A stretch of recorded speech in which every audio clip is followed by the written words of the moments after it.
Hello guys, आज हम पढ़ेंगे इनकम टैक्स का एक topic, tax incidence. So before starting the concept I am requesting you to please like the video and subscribe the channel. Let's start.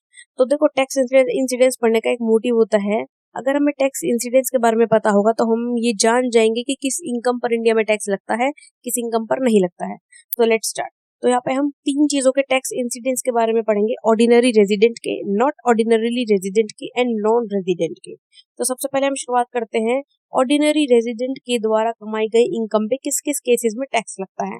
Income received और deemed to receive in India in such year whether accrue और arise anywhere. Income अगर किसी इंसान को India में मिली है या India में मिलेगी, फिर चाहे वो अक्रू और अराइज कहीं पर भी हो, उसको उस पर टैक्स देना पड़ेगा। अक्रू और अराइज का मतलब होता है जहां से वो जनरेट हुई है, जिस सोर्स से वो इनकम आई है, वो होता है अक्रू और अराइज। ठीक है, अगर मुझे इंडिया की किसी कंपनी से मिलता है तो मैं कहूंगी कि मुझे इंडिया की कंपनी से इनकम अक्रू हुई है। ठीक है, तो नेक्स्ट पॉइंट हमारा है, इनकम अक्रू और अराइज और डीम टू अक्रू और arise in India whether received anywhere. Income मुझे इंडिया में अक्रू हो रही है या फिर इंडिया में अक्रू और अराइज होगी, फिर चाहे वो मिले दुनिया के किसी भी हिस्से में, मुझे उस पर टैक्स देना पड़ेगा।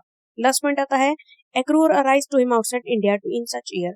अगर मुझे कोई इनकम फॉरेन से हो रही है, फॉरेन से अक्रू और अराइज हो रही है, तो भी मुझे उस पर टैक्स देना पड़ेगा अगर मैं ऑर्डिनरी रेजिडेंट हूँ तो।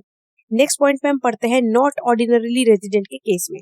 एक इंसान जो कि नॉट ऑर्डिनरीली रेजिडेंट है, वो तब इंडिया में टैक्स देगा जब इनकम रिसीव और deem to receive in India, उसको कोई इनकम इंडिया में रिसीव हुई है या फिर इंडिया में रिसीव होगी, फिर चाहे वो अक्रू कहीं और से भी हुई हो।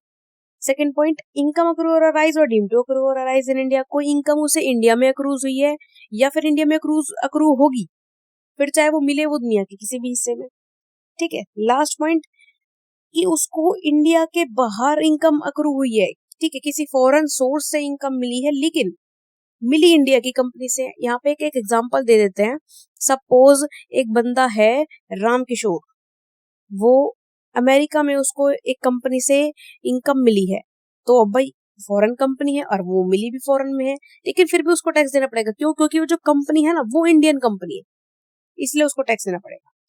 ठीक है, अब हम लास्ट टॉपिक पे चलते हैं कि नॉन रेजिडेंट कब टैक्स देगा इंडिया में। नॉन रेजिडेंट को अगर कोई इनकम इंडिया में मिली है या इंडिया में मिलेगी तो उसको टैक्स देना पड़ेगा, या फिर उसको अक्रू और अराइज इंडिया में हुई है या अक्रू और अराइज इंडिया में होगी, डीम टू अक्रू और अराइज इन इंडिया, तो भी उसको टैक्स देना पड़ेगा। ठीक है, अब मैंने कुछ टर्मिनोलॉजीज यूज करी थी, जैसे कि डीम टू रिसीव। तो डीम टू रिसीव का मतलब होता है, income has not been receive but it will receive in future. पैसा अभी मुझे मिला नहीं है लेकिन हाँ मिलेगा जरूर फ्यूचर में। जैसे कि कंपनी का डिविडेंड जो होता है ना, कंपनी डिक्लेयर कर देती है डिविडेंड, तो इसका मतलब मुझे मिलेगा जरूर, अभी मिला नहीं है। या फिर जो इम्प्लॉयज होते हैं, उनकी सैलरी में से कुछ हिस्सा कट के प्रोविडेंट फंड में चला जाता है, तो इम्प्लॉय को पता है कि वो जो प्रोविडेंट फंड का पैसा है वो मुझे अंत में मिलेगा जरूर, तो वो डीम टू रिसीव है। ठीक है, उसको पता है वो मिलेगा लेकिन अभी तक नहीं मिला है। अब हम नेक्स्ट टॉपिक के बारे में बात करते हैं, अक्रू और अराइज। अक्रू और अराइज का मतलब right to receive the income, कि मुझे वो जो इनकम है उसको रिसीव करने का पूरा पूरा अधिकार है, मुझे वो मिलेगी। ठीक है, जनरेट का सोर्स होता है अक्रू और arise. Next, deem to accrue और अराइज। डीम टू अक्रू और अराइज का मतलब है कि इनकम अभी अक्रू नहीं हुई है, इनकम अभी मेरी जनरेट नहीं हुई है लेकिन होगी। जैसे कि income by way of interest, मैंने किसी को पैसा दे रखा है, ब्याज पे, लोन पे पैसा दे रखा है, और वो मुझे 12 महीने तक उस पर इंटरेस्ट देगा। ठीक है, पहले महीने का इंटरेस्ट मिल गया, अब मुझे पता है दूसरे महीने का भी मिलेगा, तीसरे महीने का भी मिलेगा, इनकम अक्रू होगी लेकिन अभी मुझे मिली नहीं है। नेक्स्ट एग्जांपल आता है, इनकम बाय रॉयल्टी। अगर कोई कंपनी रॉयल्टी देती है दूसरे कंपनी को, तो रॉयल्टी ऑब्वियस सी बात है एक साथ तो दे नहीं देती, टाइम टू टाइम देती है ना, तो रॉयल्टी उसको पता है कि मुझे मिलेगी लेकिन अभी टाइम नहीं हुआ है, टाइम पे मिल जाएगी। That is deem to accrue और arise in India. Last example, अगर कोई डिविडेंड जो है कंपनी इंडिया के आउटसाइड पे करती है, तो वो भी डीम टू अक्रू और अराइज इन इंडिया का ही एग्जांपल होता है।